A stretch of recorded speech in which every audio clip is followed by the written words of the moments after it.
멀어지는 건 뭡니까?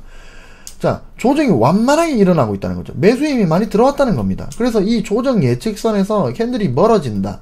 그러면은 뭐다? 이제는 이게 반등의 가능성을 따져야 되는 시간이 왔다 이겁니다.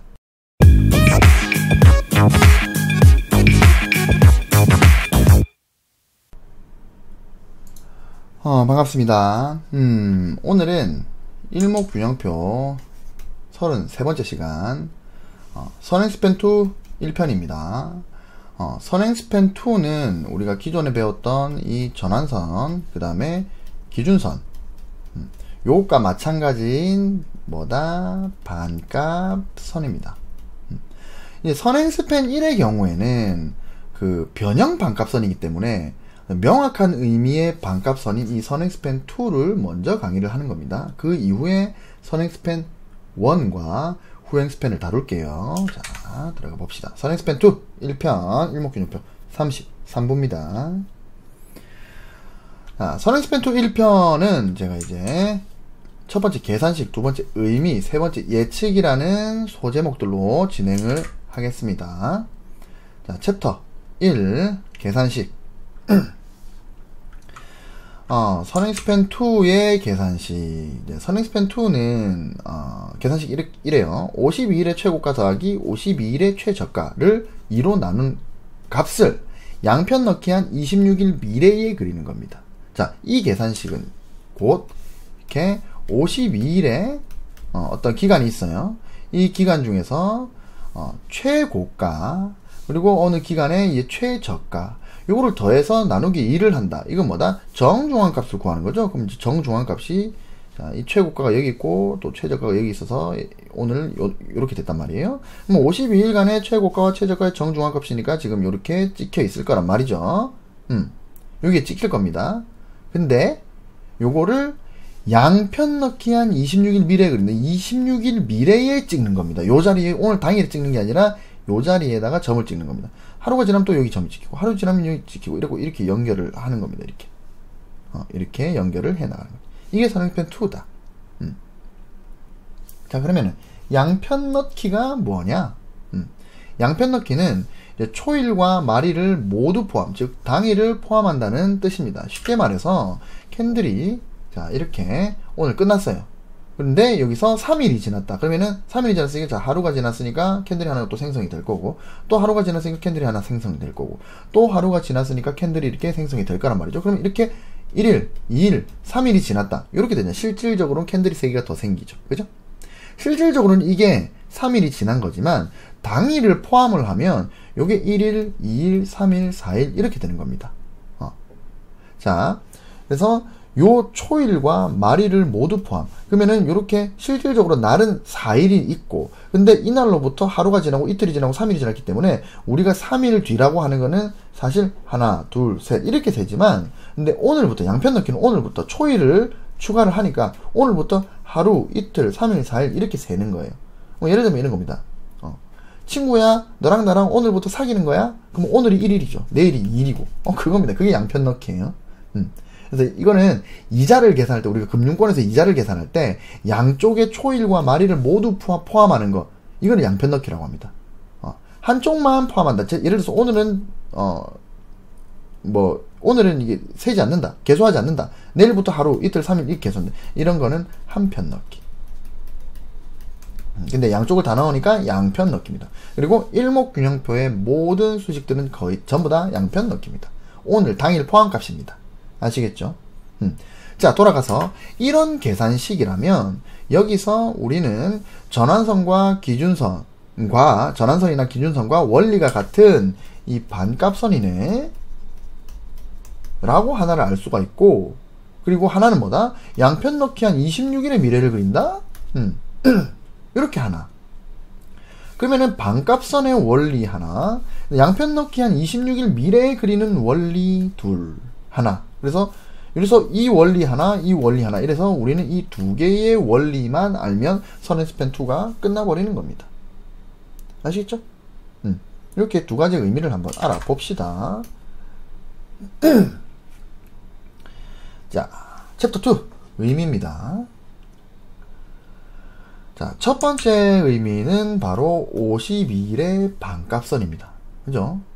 물론 이게 이제 미래의 글이지만 이 선행스팬 툴을 26일 미래에 그리지만 근데 이제 26일을 다시 땡겨와서 현재의 가격으로 그린다면 이거는 전환선과 기준선 그것과 원리가 완벽하게 같습니다.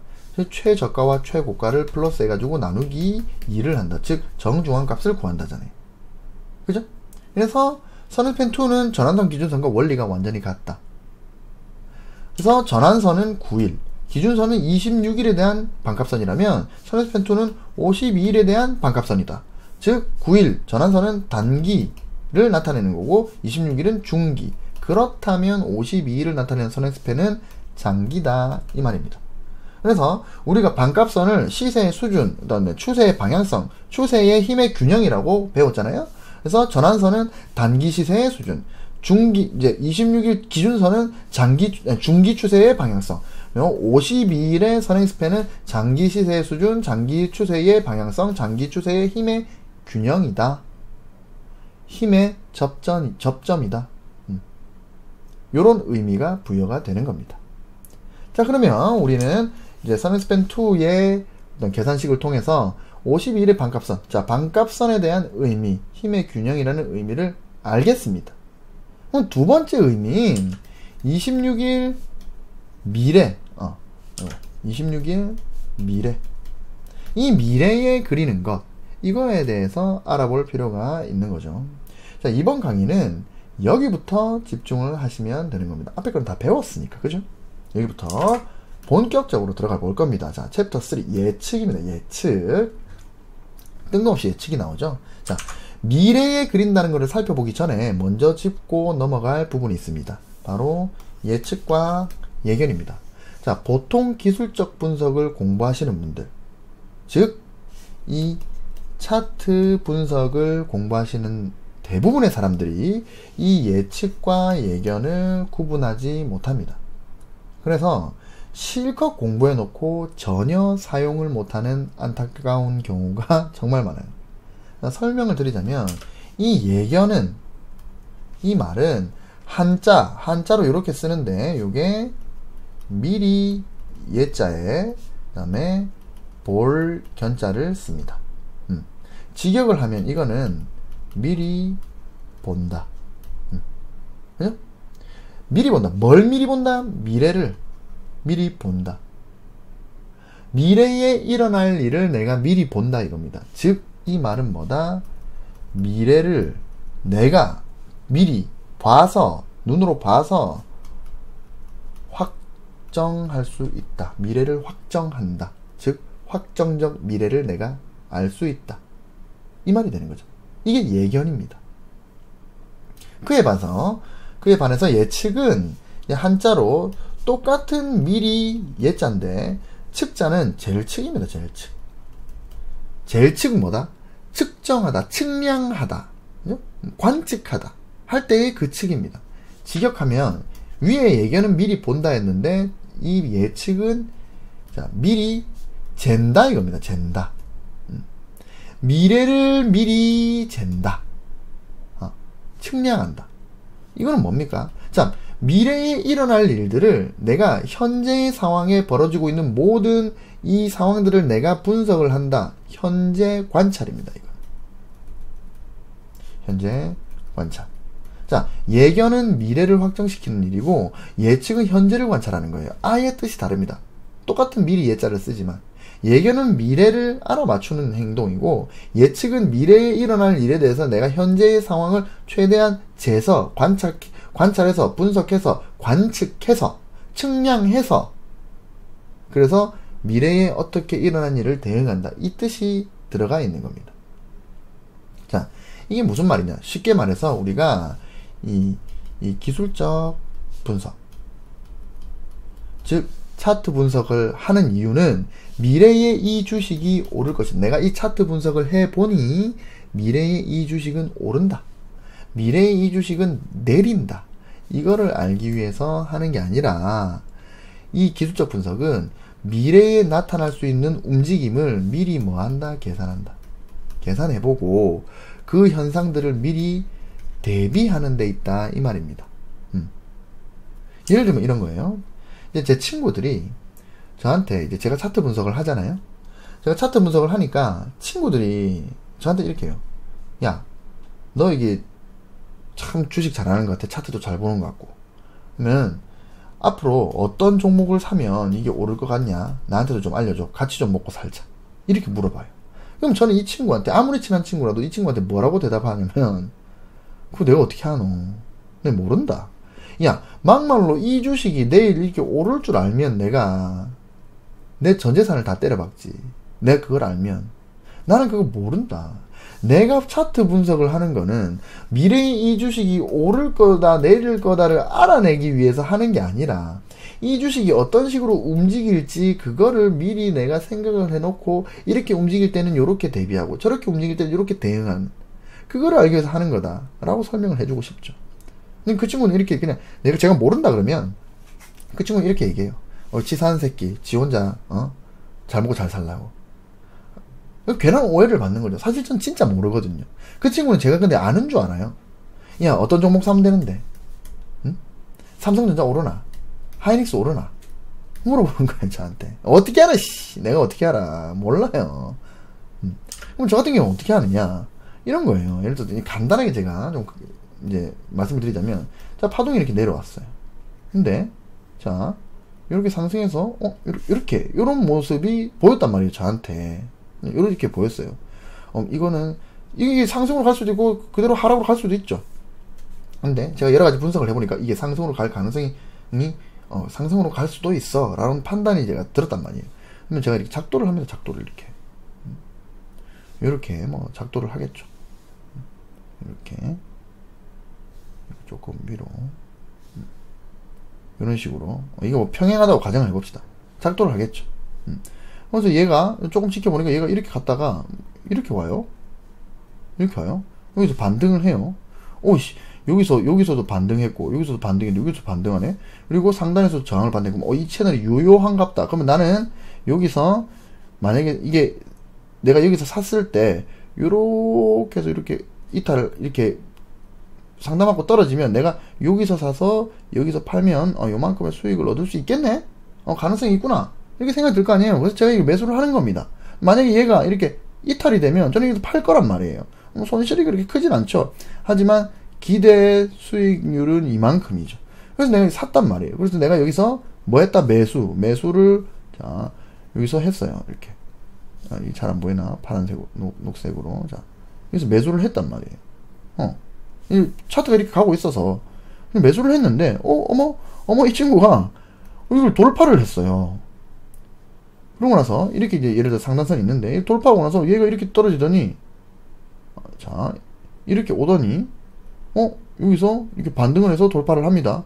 그랬을 때 내가 이거 작도를 해보니까 예를 들어서 이렇게 왔다고 가정해봅시다. 이렇게 그리고 작도를 이렇게 해보니까 오이씨 이건 뭐야 삼각수렴이었네. 그래서 폭발을 하네. 근데 하필이면 여기 반등하는 위치가 기존의 채널의 상단이었단 말이에요. 나는 지금 여기 샀는데 요 자리에 샀는데 여기 상승을 해가지고 이렇게 오다가 여기서 또 반등을 한단 말이에요. 그럼 뭐하냐? 저는 여기서 추가 매수합니다. 추가 매수. 여기서 왜?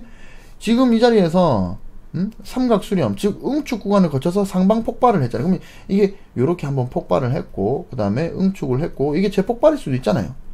그래서 재폭발을 했는데 이때에 뭐 스타캐스틱이라든지 볼린저 밴드라든지 이런 거 확인해 보니까 이게 재폭발의 시장이 맞는 것 같아. 그래서 추가 매수합니다. 그래서 얘가 이렇게 올라가면 내가 수익을 얻는 거고 만약 여기서 이탈이 되면 저는 여기서 팔겠죠. 그래서 수익이겠죠. 여기서 이만큼 먹었고 요만큼 잃었으니까 그죠? 그럼 전체적으로 수익일 거란 말이에요.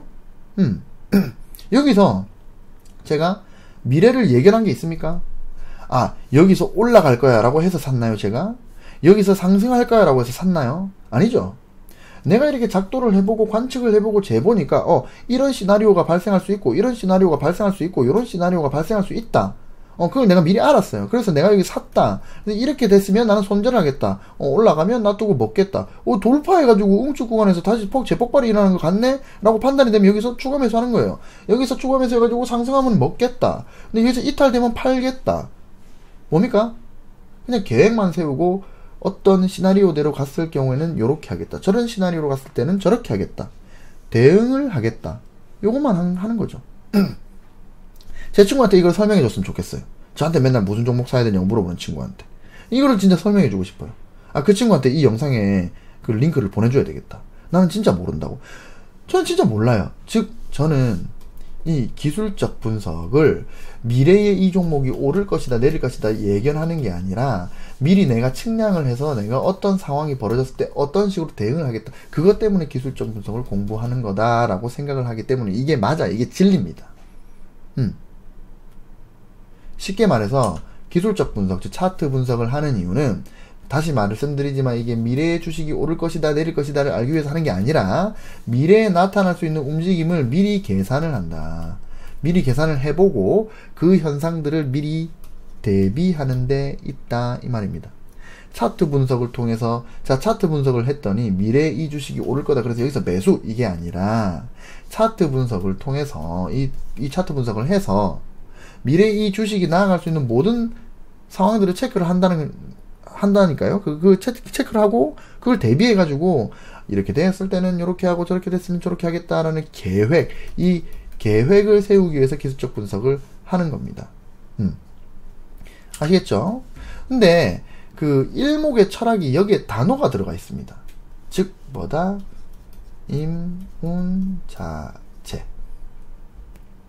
일목의 철학이 여기에 녹아 들어가 있는 거예요.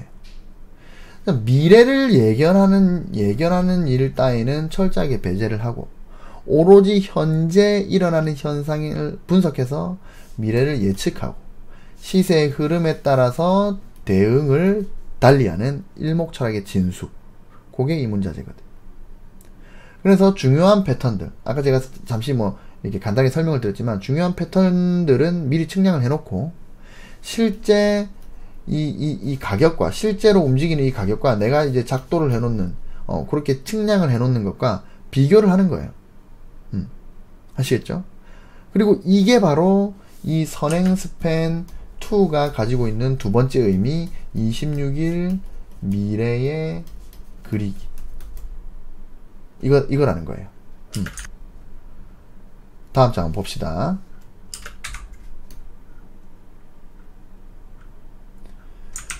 자, 그림을 보시면 시세가 52일간 상승을 해서 최고점을 찍었고 이후에 52일간 똑같은 힘으로 하락을 해가지고 최저점까지 다시 돌아간 모습입니다. 그죠? 예전에 제가 반값선을 공부할 때 제가 뭐라고 했죠? 이렇게 상승을 한 시세가 조정에 들어갔을 때 어디까지가 한계인가? 최소한 어디서 반등이 나와줘야 상승으로 다시 갈 확률이 있는가? 기억나셔야 됩니다. 이게 최고가, 여기가 최고가고 여기가 최저가들입니다. 그죠? 그러면은 최고가와 최저가의 정중앙에 이렇게 반값선이 이렇게 있을 겁니다. 이게 기간이 52일이니까 이거는 선행스팬 2겠죠? 반값선이 있을 거고, 상승했던 시세가 이렇게 조정에 들어갔을 때 최소한 어디서 반등을 해야 이게 상승으로 갈 확률이 높은가? 반값선인 거죠. 왜?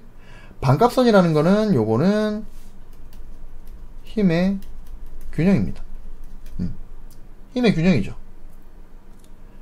그 반값선 위에 시세가 있다라는 거는 매수의 힘이 강한 상태예요. 최소한 반값선에서 반등을 해야 매수의 힘이 우위를 계속 지속하는 상태에서 반등을 하는 거가 되는 거죠. 눌림을 완성하게 되는 겁니다. 만약에 이렇게 반값선인데 반값선 밑으로 시세가 이렇게 이탈을 해버리면, 발음이 왜 안 들어? 시세가 이탈을 해버리면 이제 이 반값선 힘의 균형보다 아래로 내려갔기 때문에 매도의 힘이 더 강해졌다. 그런 가능성이 높고, 이렇게 반등을 하더라도 반값선에서 다시 이렇게 저항을 받아서 하락의 파동으로 갈 가능성이 생겼다, 이 말입니다. 힘의 균형에 저항을 받아서 상승할 확률이 점점 낮아진다. 결국에는 한번 이렇게 상승을 했던 시세가 조정을 할 때는 최소 반값선에서 반등이 나와줘야 한다. 기억나시죠? 여기에 예견은 없습니다. 예견은 없습니다. 내일 가격이 이게 오를지 내릴지는 아무도 모르는 거예요. 어디서 반등할지 모르는 거죠. 내가 여기서 반등할 거다가 아니에요. 어디서 반등할 거다가 아니라 우리는 그냥 원리만 알고 있는 겁니다. 최소한 반값선 위에서는 반등해야 해야 되죠. 할 거다가 아니고. 그리고 이 반값선이 밀리면 안 돼. 이런 간단한 이론만 가지고 조정을 바라보는 거예요. 넘어갑시다. 자, 시세가 상승을 해서 최고점을 찍고 조정이 시작이 되었습니다. 그리고 이 반값, 만약에 그래서 이 최저점과 최고점을 정중앙인 이 반값선을 이렇게 제가 표시를 해놨다면 이 반값에 이제 반값에 눌리게 되는 포인트. 그러니까 이게 무슨 말이냐면, 예를 들어서 이게 상승을 막 이렇게 했단 말이에요. 이 각도로 했어요. 그래서 이 상승한 힘과 똑같은 힘으로 하락을 했다고 가정을 했을 때 이 반값선과 만나는 포인트, 즉 반값에 눌리는 포인트가 바로 정확하게 26일 뒤라는 겁니다. 즉 52일간의 최저가와 최저가와 최고가의 정중앙값이 원래는 여기 찍혀야 되는데 이걸 26일 미래로 그리고 있잖아요. 그랬을 때 52일간 상승을 했을 때 똑같은 각도로 하락을 한다면 정확하게 만나는 지점이라는 거예요. 이게 선행스팬 2인 겁니다. 그래서 선행스팬 2를 26일날 이렇게 밀어 놓은 거예요. 만약에 현재의 추세가 25일 동안 상승 추세였고 조정에 들어갔다. 이 조정이 다시 반등을 해서 상승 추세를 계속 유지해 나갈 이 마지노선 값이 바로 이 반값인데, 이거를 이제 26일 앞에 이제 그려놨다. 이 분기점이라는 게 26일간의 분기점. 적어도 이 똑같은 각도로 똑같은 힘으로 하락을 한다면 적어도 여기서는 반등을 해야 된다. 이게 선행스팬 2다 이 말입니다. 근데 예를 들어서 이렇게 반등한다. 그럼 뭡니까? 이거는 52일 동안 상승을 했단 말이에요. 그러면은 요까지 다다르는데 26일이 걸려야 정확하게 절반이죠. 그러니까 절반 가격까지 도착하는데 절반의 기간이 도착을 해야 된단 말이에요. 절반의 기간이 걸려야 돼요. 근데 여기서 반등을 했다. 이거 뭡니까? 가격 조정은 일어났지만 기간 조정이 일어나지 않았죠. 이건 위태롭다. 그럼 적어도 이 선은 넘어가야 된다 이 말입니다. 그래서 미리 이 선을 끊는 거예요. 조정이 이렇게 나오다가 이렇게 갔어요. 그건 뭐다? 실질적으로 이 상승했던 매수의 힘보다 하락했던 매도의 힘이 더 컸기 때문에 더 가파른 각도로 내려왔지만, 여기서부터 매수의 힘이 들어와서 저점이 점점 높아지고, 그리고 이 구간이 뭐다? 26일을 채우는, 즉 절반의 기한을 채우는 기간 조정이 여기서 일어났다. 가격 조정은 여기서 일어났고 기간 조정이 그 이후에 이렇게 일어나서 여기서부터는 만약에 반등을 해 나간다면 여기서는 매수를 고려해도 된다. 이렇게 판단할 수 있는 거죠. 그래서 이 선행스팬 2는 52일간의 상승을 했던 이 추세에 가격 조정, 이 가격 조정의 마지노선과 기간 조정, 26일간의 이 기간 조정의 마지노선, 즉 이 마지노선을 결정 지어준다. 선행스팬 2가. 그래서 26일 미래에 그리는 겁니다. 아시겠죠? 그리고 이렇게 선을 그어 놓은 이유는, 이 이유는 다음 장에서 설명을 해보도록 하겠습니다. 바로 조정을 예측하기 위한 겁니다. 예측. 조정 예측을 위해서 이렇게 제가 선을 그어 놓은 겁니다. 다음 장 한번 봅시다. 자, 만약에 시세가 선행스팬 2를 이게 지금 제가 구름대를 들고 왔는데, 이제 제가 이제 보라색으로 좀 굵게 이렇게 표기를 해놓은 게 선행스팬 2입니다. 시세가 구름대를 돌파했습니다. 선행스팬 2를 돌파해서 이렇게 하나의 큰 상승 파동을 만들었어요. 그리고 그 상승 파동에서 최저가와 최고가가 형성이 됐습니다. 근데 이게 52일의 추세 안에 들어가 있더라. 이게 52일이 걸리지 않았더라. 만약에 이런 상태라면 최고가를 찍고자 이제 하락이 이렇게 나옵니다. 이렇게 하락의 모습이 보였을 때 요거가 조정이지 않을까 이렇게 판단을 하는 거예요. 자, 그랬을 때 이 최고가를 스타트로 해서, 자, 52일간에 이렇게 상승을 했고, 물론 이제 여기부터 상승을 지금 52일까지는 아니지만, 여하튼 간에 최고점이 이렇게 나왔을 때 이 52일의 기간 동안에 최저가, 최고가가 다 있다면, 그래서 하나의 상승 추세가 만들어졌다면, 그러면 이 최고가, 이날, 26일 뒤에 선행스팬2가 이렇게 찍혀 있는 겁니다. 그러면은, 요 선행스팬2, 요 자리에 일단은 이 최고점에서 선행스팬2까지 제가 작도를 이렇게 하는 겁니다. 최고점에서 이렇게 작도를 하나 해요. 했죠? 연결합니다. 자, 이 선의 원리는 뭡니까? 상승 추세, 52일의 상승 추세는 지금 이 각도로 갔어요. 이 각도로. 그죠? 근데 하락 추세도 이 상승했던 것과 비슷한 힘으로 하락을 한다면 이 각도로 내려와야 된다. 이 말입니다. 물론 완벽하게 각도가 같지 않아요. 왜냐면 이 친구는 52일이 아니라 뭐 한 45일? 뭐 45일에 걸쳐서 상승을 했기 때문에 이 각도가 요 각도보단 조금 가파릅니다. 하지만 뭐 52일의 추세, 이 전체의 추세가 이렇게 상승을 했다가 하락을 했다가 다시 재상승을 한 거기 때문에 요것도 상승의 어느 부분 기여를 했다라고 관찰을 하면, 그러면 52일의 추세는 이렇게 상승한 게 되고, 그죠? 이렇게 상승한 게 되고, 이렇게 선을 그었을 때는 이 상승의 각도와 이 하락의 조정의 각도가 비슷한 거지. 완벽하게 같은 건 아니지만 비슷하다는 겁니다. 이거는 뭐다? 앞에 상승을 했던 이 상승 추세, 이의 힘과 비슷한 힘으로 떨어진다면 요 각도로 떨어질 거다라고 일단 제가 예측선을 하나 그려놓은 겁니다. 조정 예측선이 되는 거죠. 여기에 최고점과 최저점의 정중앙값이 여기 선행스팬2 요 자리이기 때문에, 그죠? 52일의 추세 동안에 최고점과 최저점을 더해서 나누기 2를 한 게 선행스팬2 이 자리인데, 이거를 26일 미래에 그렸으니까 요 자리가 되는 거죠. 여튼 그래서 요 자리에서 제가 가로선을 이렇게 끈 거예요. 이렇게. 가로선을 긋고 이렇게 예측선을 긋고, 그리고 그 자리에 또 세로선을 이렇게 그었습니다. 이렇게. 자, 우리가 아까 배웠어요. 이 조정은 요 반값선 위에서 반등해서 올라가야 매수의 힘의 우위를 계속 유지하면서 상승을 하게 된다고 제가 말씀을 드렸죠. 두 번째, 파동이 이렇게 내려왔을 때 적어도 이 26일 이만큼 기간 조정을 끝내야 된다. 그래서 파동이 이렇게 나서 요거를 넘어섰을 때부터 내가 매수를 고려해야 된다.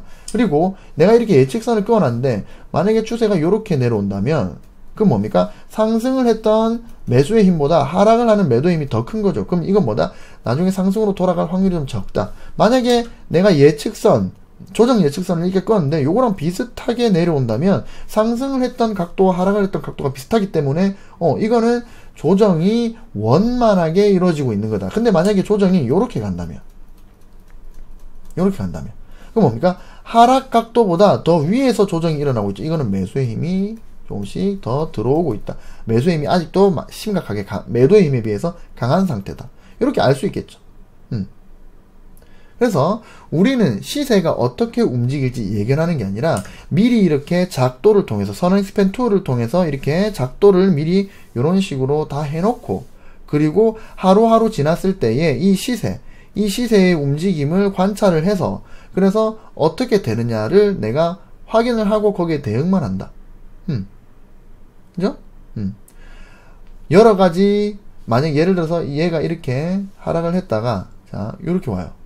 그러면은 내가 조정이 이렇게 온다고 예측을 해놨는데 근데 뭐다? 이 조정 예측선에서 점점점 시세가 멀어집니다. 그리고 26일에 기간 조정도 끝냈어요.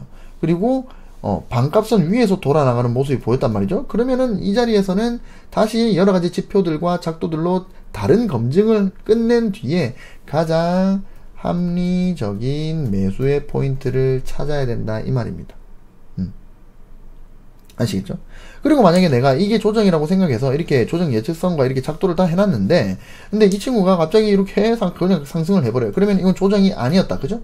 그러면 뭡니까? 여기서 막 급하게 따라 들어간다? 아니죠.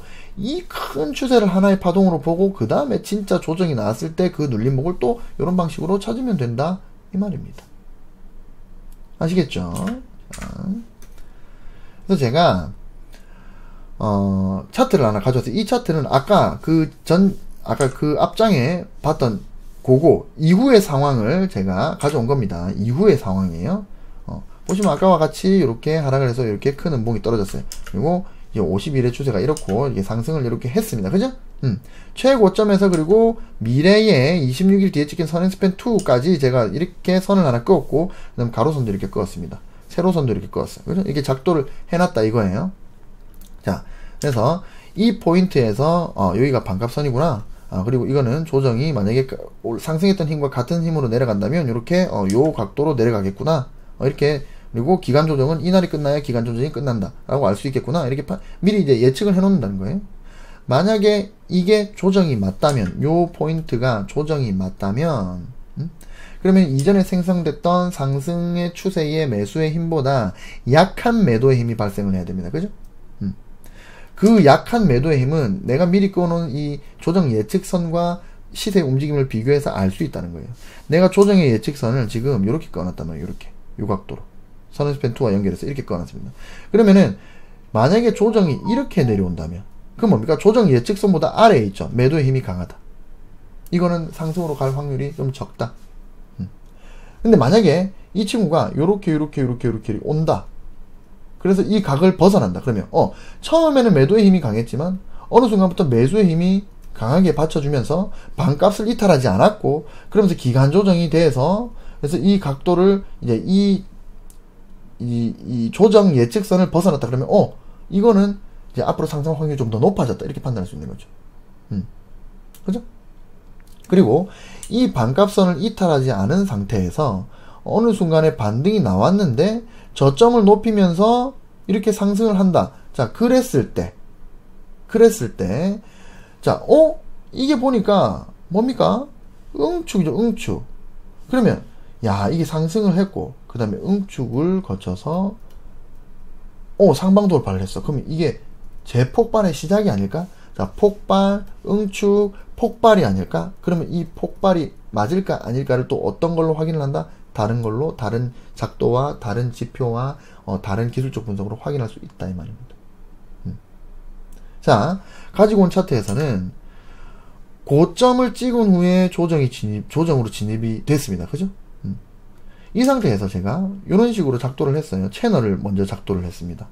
이 고점에 한 포인트, 두 포인트, 그리고 이렇게 세 포인트, 그리고 저점에 한 포인트, 이렇게 해가지고 하락 채널을 이렇게 그었어요. 그러니까 얼추 맞는 것 같아요. 왜냐면 이 절반, 이 절반선, 이 채널의 정중앙선에서 이렇게 반등을 하자. 여기도 이탈을 했다가 저항 그리고 돌파. 짧게 봤을 때, 그리고 여기서 한번 받쳤다가 다시 올라가죠. 이게 맞을 수도 있겠어. 근데 얘가 이렇게 하락 채널로 이렇게 내려오다가 어느 순간에 그 하락 채널의 상방을 돌파했단 말이에요. 그래서 이거 뭐야? 그래서 다시 작도를 해보니 이야, 기가 막히게 삼각수렴이었다 이 말입니다. 삼각수렴이었고, 그럼 뭡니까? 삼각수렴은 응축이죠, 응축. 이렇게 응축이 나왔고 이거를 돌파를 했어요. 자, 그랬을 때 이게 상방 재폭발이 맞는지 확인을 해보자. 그래서 우리가 이제 방금 전에 제가 이걸 배웠죠. 제가 조정 예측선은, 이게 조정 예측선이다. 그리고 가격이 이 밑으로 조정을 한다면 이거는 매도의 힘이 강하다. 같은 수준으로 조정을 한다면 상승의 힘과 조정의 힘이 같다. 근데 이 조정 예측선을 이렇게 캔들이 멀어진다면, 이게 조정 예측선과 캔들이 이렇게 멀어진다면, 멀어지는 건 뭡니까? 자, 조정이 완만하게 일어나고 있다는 거죠. 매수의 힘이 많이 들어왔다는 겁니다. 그래서 이 조정 예측선에서 캔들이 멀어진다. 그러면은 뭐다? 이제는 이게 반등의 가능성을 따져야 되는 시간이 왔다 이겁니다. 근데 여기서 보니까 이게 뭐야? 이게 삼각수렴이잖아요. 삼각수렴을 상방 돌파했잖아요. 그래서 그러면 내가 여기서 어떻게 이게 폭발이 맞는지 아닌지 확인을 해봐야 되겠다. 이런 생각에 미치게 되겠죠. 그랬을 때 우리가 바로 얼마 전에 배웠던 스타캐스틱 구강을 통해서 배우신 볼린저 밴드 120의 상단, 120의 1 상단 위에 볼린저 밴드 60의 1 상단이 있고, 그거를 캔들이 돌파를 했다. 그때 뭐를 본다? 스타캐스틱의 80 돌파를 본다. 근데 그 얼마 전에 윤둥이가 말했던 볼린저 밴드 60-1을 돌파했네. 그러면 고 60-1이 120-1보다 위에 있는지 확인을 해보자. 위에 있네. 그러면은 이때의 스타캐스틱을 켰는데, 이때 스타캐스틱의 퍼센트, K 퍼센트, D, 심지어 슬로우 퍼센트, D까지 80을 돌파하는 이런 모습이 나왔다면 여기는 폭발일 가능성이 있다. 때린다 이거죠. 여기서 제가 미래를 예견한 게 있습니까? 전혀 없죠. 그저 그냥 현재의 상황을 보고 내가 작도를 하고 그리고 내가 미리 그어놓은 이 조정 예측선이랑 캔들이 멀어지는 모습을 보고 근데 절반가를 이탈을 하지 않는 거를 보고 이건 다시 상승으로 갈 수 있겠는데 그래서 어느 순간에 이 내가 그어놨던 채널과 그 다음 내가 미리 생각해놨던 이 삼각수렴을 돌파하는 순간이 왔을 때 이게 매수 포인트가 되려면 확인을 해봐야 되겠다. 그래서 볼린저 밴드와 스타캐스틱을 확인한 거죠. 주식은 이렇게 하는 겁니다. 미래, 이 삼성전자가 미래에 오를 거다, 내릴 거다. 이걸 이렇게 예측을 하는, 예견을 하는 게 아니라, 이렇게 예측을 해서 앞으로 일어날 시나리오를 보고, 그런 시나리오가 일어났을 때 내가 그거를 다른 지표들과, 다른 방법들, 기술적 분석의 방법들로 검증을 해서, 이게 맞는지 아닌지 확인을 해서, 그게 맞다라고 판단됐을 때 때리는 거예요. 아니면 자르면 되니까. 그죠? 주식, 이렇게 하시면 된다. 그죠? 자, 그래서 정리를 한번 해봅시다. 자, 선행스팬2의 계산식에서 우리가 알게 된 거는 52일이라는 장기 추세의 반값선이라는 겁니다. 그죠? 반값선은 우리가 전환선이나 기준선에서 배웠기 때문에, 이 반값선의 원리는 알죠? 넘어갑시다. 그리고 두 번째, 26일 미래에 그려나간다. 요거를 활용해서 우리는 조정의 모습을 예측할 수 있었다. 어떻게? 이렇게 구름대가 이렇게 있고, 이걸 상승 돌파했어요. 그랬을 때, 자, 선행스팬2가 여기 있었단 말이에요. 그러면은, 최고점에서 조정이 시작됐을 때, 요거를 이렇게 쭉 직선을 끊습니다. 그리고, 가로선도 쭉 꺼요. 이거는 이 앞에 이 상승 파동의 정반값선이고, 그 다음에, 요게 26일 뒤니까 이렇게 해가지고, 시간정도 선을 끊어 놓습니다. 이렇게 끊어 놓고, 조정이 만약에 이 밑으로 기어 들어간다면, 매도의 힘이 강하다. 같은 수준이라면, 그러면은, 앞에 상승, 의 파동과 그 다음에 조정 파동이 각이 같다, 힘이 비슷하다. 근데 이렇게 조정을 하다가 어느 순간에 조정 예측선과 캔들이 슬슬 멀어진다면 이건 다시 상방으로 갈 가능성이 있다. 이때에 뭔가 응축이나 아니면 어떤 다른 거를 보고 어디가 적절한 매수 포인트인지 찾는다. 아시겠죠? 그래서 26일 미래에 그려 나간다는 것을 활용해서 조정의 모습을 예측하고 그 뒤까지 대응할 수 있다는 거. 요게 원리인 겁니다. 자, 예측이라는 거는 미래를 확정짓는 예견과 달리 미래를 측량해서 시세의 움직임을 미리 가늠해보고 실제 움직임과 내 예측선을 비교하면서 내가 미리 예측을 해놨죠. 그래서 예측선을 그어놨죠. 최고점 대비 선행스팬2까지의 직선을 그어놨고 요렇게 예측선을 그어놨었죠. 그죠? 그 예측선과 시세의 움직임을 비교를 해서 내가 파악하기 용이하게 하는 것이 예측이다. 아시겠죠? 그리고 선행스팬2를 활용한 예측은 최고점이라고 판단되는 곳에서 26일 미래 선행스팬2를 연결한다. 어떻게? 자, 이렇게 여기서 조정이 시작됐다고 내가 판단이 됐을 때 여기 선행스팬2가 여기 있겠죠? 그러면은 이렇게 선을 끊는다. 연결한다. 그리고 같은 지점에 가로줄도 이렇게 끊는다. 반값이니까. 그리고 세로줄도 끊는다. 여기는 안 적혔지만 세로줄도 끊습니다. 이거는 시간 조정이니까 기간 조정. 연결을 해놓고 자, 작도에서 반값선 생성해놓고 차후에 실제 시세가 움직이는 것과 내가 작도해놓은 것을 비교를 한다. 요게 요런 식으로 급락의 조정이 된다면 요거는 건들지 않는다.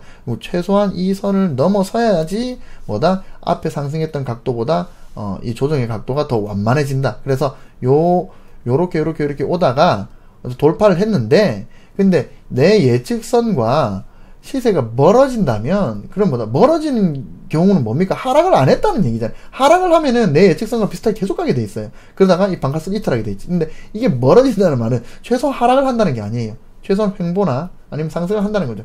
그때의 이 횡보의 끝 아니면은 이제 여기 이 부분이 이제 응축이니까 응축의 가능성이 높으니까 이제 응축의 끝을 내가 다른 방법으로 찾겠다 이거예요. 얼마 전에 스타캐스틱 9편을 배웠으니까 그렇게 하면 되겠죠? 그래서 차트 분석을 통한 진입 시점을 결정하면 된다. 이 말입니다. 오늘 배운 게 요거예요.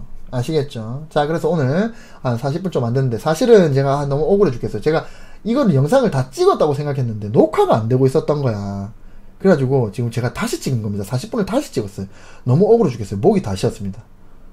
토할 것 같아. 여튼 이렇게 여러분들께 하나라도 알려드리기 위해서 열심히 고군분투하고 있다. 알아봐 주셨으면 좋겠어요.